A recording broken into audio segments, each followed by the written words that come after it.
In some of my videos, you will have seen this big poster on the wall. I've never really talked about it before, but today's a good time to do so, as I'll explain in a moment. You can see the black text there at the top, the Japanese text in black, that says second Presley Movie Convention.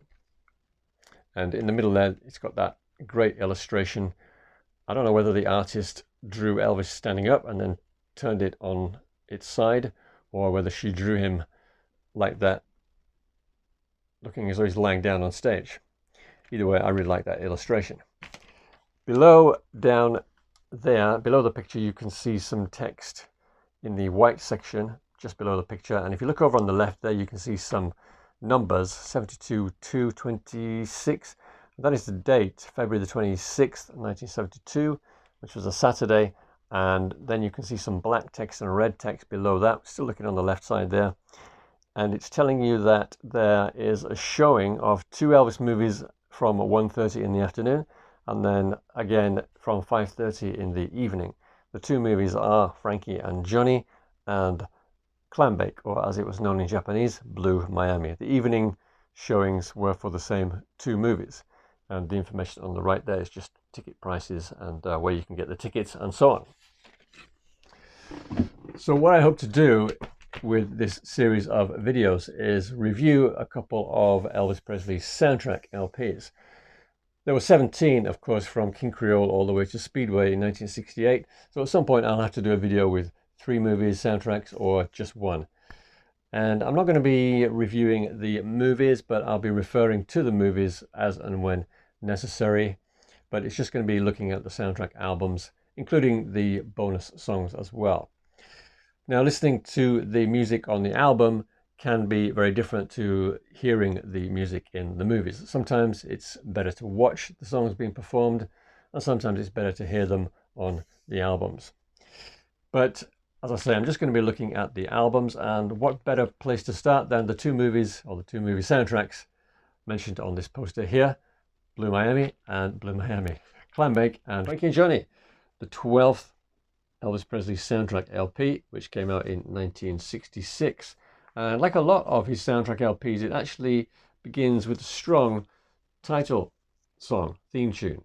In particular, the bass and the piano are very good on that song for me. In the movie, the first song that we hear is Come Along, in which Elvis invites everyone to get on the boat and gamble. And at the end of the album and the film, we get the song Everybody Come Aboard, in which Elvis invites everyone to get back on the boat and gamble some more. And that showboat location is responsible for the big brass band arrangements that you get in those songs, and also on When the Saints Come Marching In, and what's the other half of that song? Down by the Riverside. In between, we get the usual mix of ballads, blues, rockers, and even a drinking song on this album. There's also a duet and even a vocal quartet. And it's quite interesting because until that point, the duets that Elvis had done in the films, such as Spring Fever in Girl Happy or Crawfish in King Creole, RCA had rearranged them for records where just Elvis was singing for the most part. And in the case of the duets in Viva Las Vegas, they just completely ignored the songs. So it was unusual to get a duet on an Elvis album. And there was also a vocal quartet as well, which is Look Out Broadway.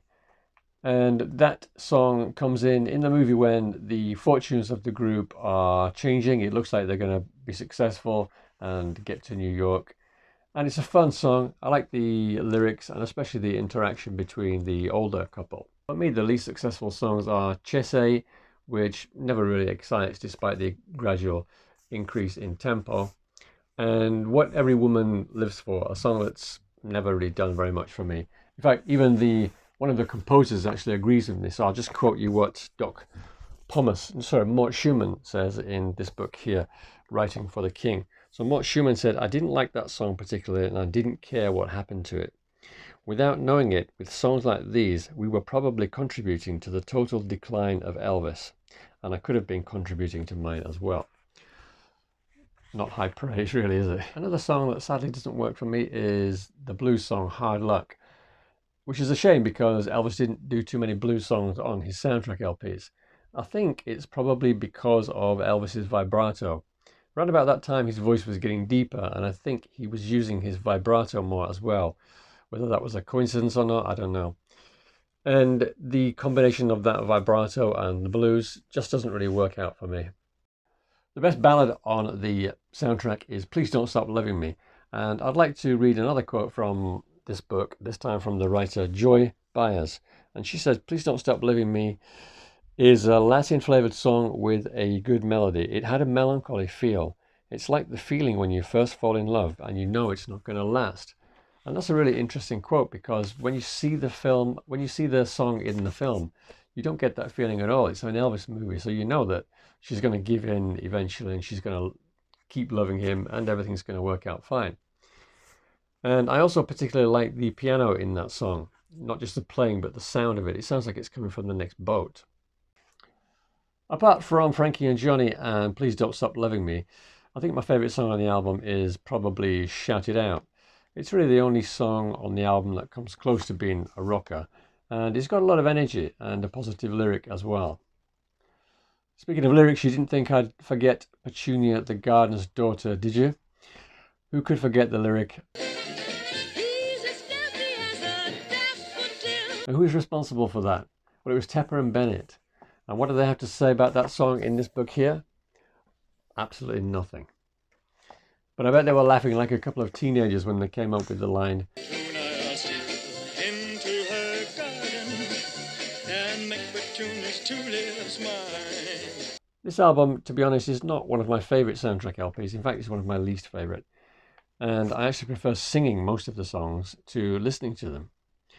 However, there were 5 more soundtrack LPs to come after Frankie and Johnny, and in my opinion, they were all better than this one. We never got discouraged, we never had a doubt, 'cause sooner or later, talent must win out. Look out, Broadway, we're coming fast. When it came to releasing the music from the movie Clambake, I think RCA faced a bit of a dilemma because there were only 7 songs in the film. I'm pretty sure they wouldn't have wanted to release an EP as they had done the previous year because Easy Come Easy Go had sold so poorly. But to get an album meant adding 5 bonus songs, which is something that RCA hadn't done since 1957's Loving You. So what songs did they have in the vault at the time? Nightlife, Do the Vega, The Yellow Rose of Texas, The Eyes of Texas, Western Union, and Beyond the Reef, as well as a couple of Anne Margaret duets. In the end, they chose not to add those songs to the album. They actually added Elvis's newest single, Big Boss Man, which had been released the previous month, having been rush released 2 weeks after it was recorded. This was hot stuff. They also added Guitar Man, which would be Elvis's next single in early 1968, and 2 very classy ballads. They also added a song that was rejected from the movie, How Can You Lose What You Never Had? So why didn't they just add 5 of the older songs that they had in the vault rather than Elvis's newest stuff? I think it could have been because the soundtrack itself is so poor. Adding 5 of the songs that I just mentioned to the 7 songs from the movie would have made a pretty weak album, in my opinion. Guitar Man had nothing to do with the film, but yet it's the lead song on the LP. So I said the soundtrack is quite poor. There are only a couple of songs that I like, to be honest, on here. So You Don't Know Me is one of the best ballads that ever appeared in an Elvis movie, in my opinion. And once again, we have an enjoyable theme song in Clambake. At least Elvis appeared to enjoy it. I used to enjoy A House That Has Everything when I was younger. And when I was very young, I liked the song Confidence. But, you get older and you kind of don't really enjoy the kids' songs so much anymore. Although I do like the lyric, you'll be surprised what you can do if you'll only try it. That's very true. Elvis sounds a little bit embarrassed in the song Who Needs Money? But it's quite enjoyable in the film, in the context of the movie. It's better to watch than it is to listen to. The guy actually who's singing with Elvis sounds like he's having more fun than Elvis. When I was a teenager, I read a book called Elvis Presley, A Study in Music by Robert Matthew Walker.